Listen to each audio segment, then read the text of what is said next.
বাংলাদেশের মানুষ নামাজ না পড়লেও যদি কেউ নবীকে কটূক্তি করে তার কলিজা ছিঁড়ে যায়, সে রাজপথে নেমে যায়। আমি বলবো যারা নবীকে কটূক্তি করে, নবীর নামে গালিগালাজ করে, এদের মৃত্যুদণ্ড, এই আইনটাও যেন বাংলাদেশের এই সংসদ থেকে পাশ করা হয়।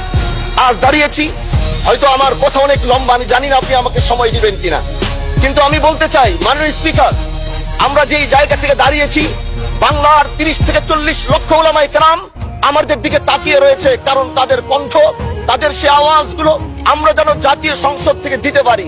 তার মধ্যে অন্যতম একটি হলো মা কানা মুহাম্মাদুন আবা আহাদিন মিন রিজালিকুম ওয়ালাকিন রাসূলুল্লাহি ওয়া খাতামান নাবিয়্যিন ওয়া কানা আল্লাহু বিকুল্লি শাইইন আলিমা।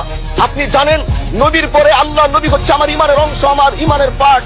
তিনাকে ভালোবাসা, তিনার উপর ঈমান, এটা আমার ঈমানের অংশ। তিনি আমার শেষ নবী, যেটা কোরআন ঘোষণা দিয়েছে।